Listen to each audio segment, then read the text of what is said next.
Hello everyone, hi friends. Let's open subtitles please.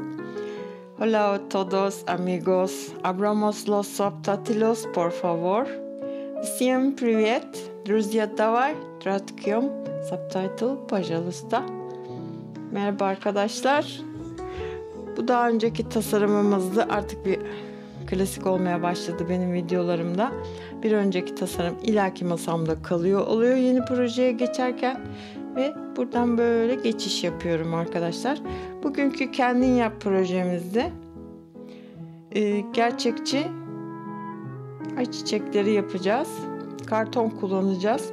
2 renk karton satın aldım, sarı ve yeşil. Boyarken kolaylık sağlayacağını düşündüm buna. Öncelikle taç yapraklarımı oluşturuyorum ve yumuşak bir pet üzerine taç yapraklarını bu şekilde modelliyorum arkadaşlar. Gördüğünüz gibi.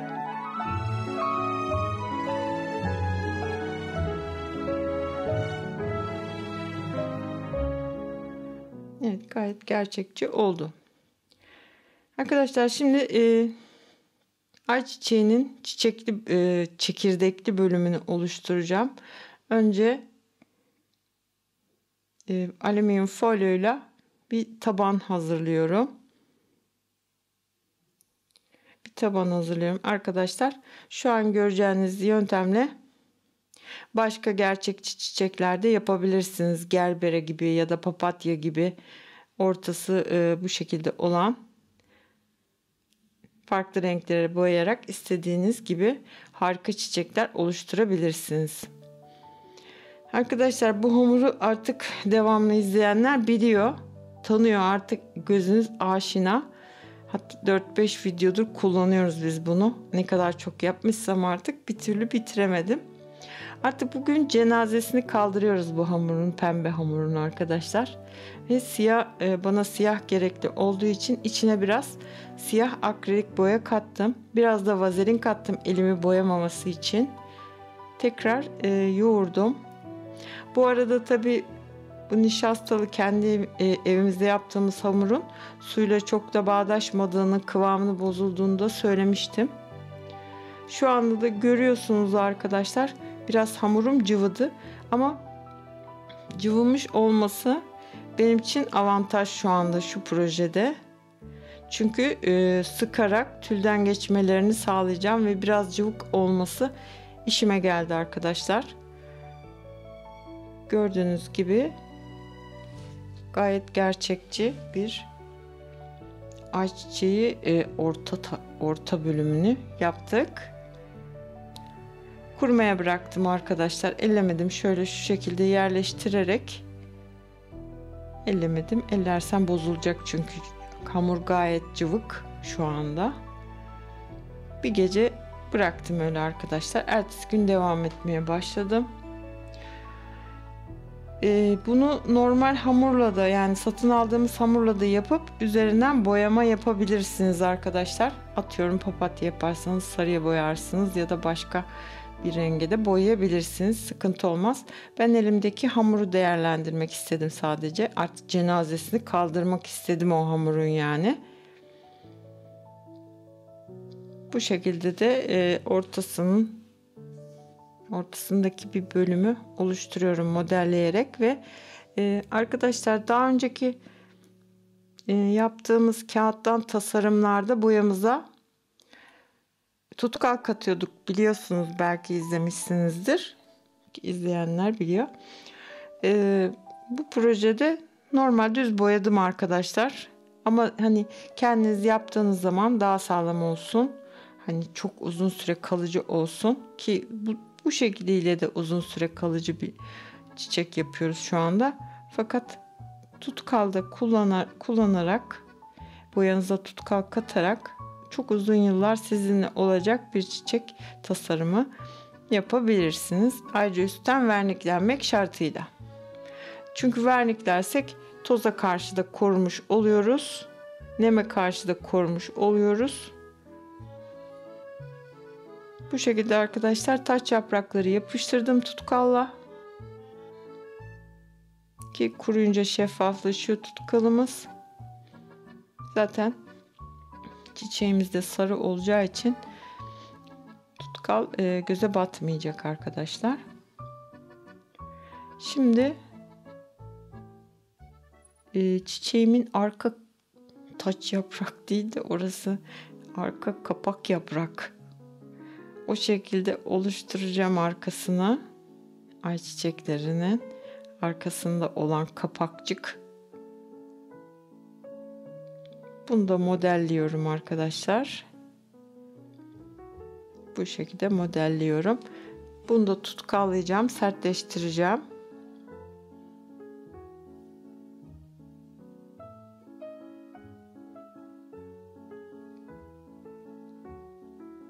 Şöyle bir natürel dalım var. Bunu da arka kapakçığa yerleştireyim. Yani kapakçıkta çiçeğin bölümlerini ortaokulda aslında öğrenmiştik ama taç yaprak, yaprak falan, bir tek taç yaprak kalmış aklımda. Öyle gövde var. Dal gövde oluyor. Evet, gövde. Bu şekilde tutkallıyorum. Her yerinde tutkallayabilirsiniz. İstediğiniz modelde kalması için. Şimdi yapraklarını oluşturacağım. İsterseniz önce tamamen tutkallayıp sonra da boyayabilirsiniz. Ben bugün bu şekilde yapmayı uygun gördüm.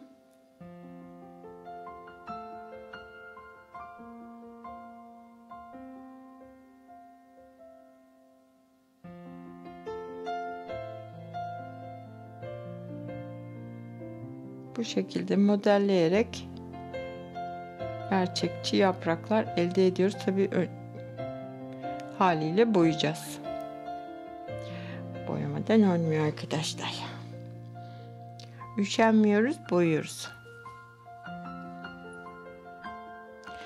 İki renk ton sür ton yaparak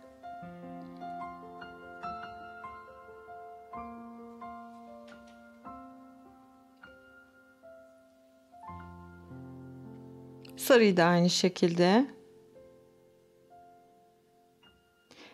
birazcık ortalarına daha doğal görünmesi, daha gerçekçi görünmesi için hafifçe turuncu katıyorum.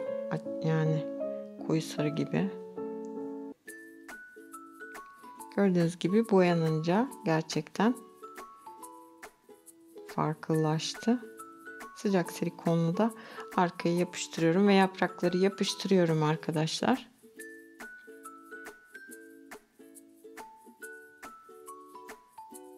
Eğer sıcak silikonunuz biraz taşma yaparsa tekrar gövdeyi boyayabilirsiniz. Sıkıntı olmaz.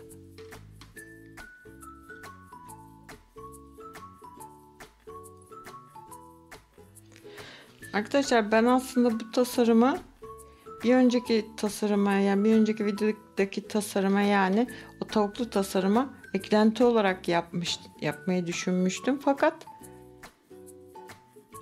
uymadı, hiç güzel durmadı, yani onun üzerine koydum ama hiç güzel durmadı, büyük kaldı bir kere, tasarımımı bozdu. O yüzden daha önce elimde bulunan, daha önce böyle kenara köşeye alıyorum, atıyorum bir şeyler bulduğum zaman. Böyle bir saksı bulmuştum, koymuştum bir gün boyarım diye.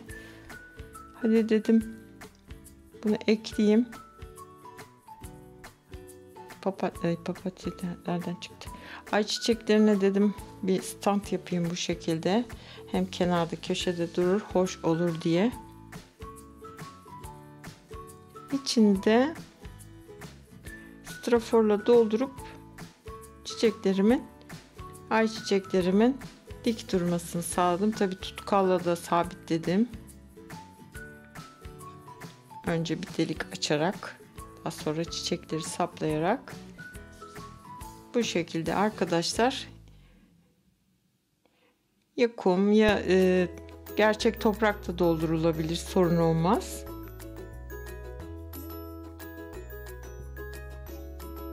Üzerine birazcık dekoratif taşlarla tasarımımızı bitirdik arkadaşlar. Bugünkü projemiz de böylece sona ermiş oldu. Umarım beğenmişsinizdir. Dediğim gibi sonuçta burada bir teknik öğrendik. Ortası, yani ortasından bahsediyorum. Diğerlerini zaten YouTube'da çok fazla görüyorum, o tarz tasarımlar. Ortası bizim ekstra bir bilgiye dayalı. Bu şekilde cam önünde de yerini aldı. İzlediğiniz için çok teşekkür ediyorum. Kanalıma abone olursanız çok sevinirim. Beğendiyseniz beğen butonuna basmayı da unutmayın. Momosuzda hayır, hoşça kalın demek istemedim. Görüşmek üzere bir dahaki projede. Bay bay.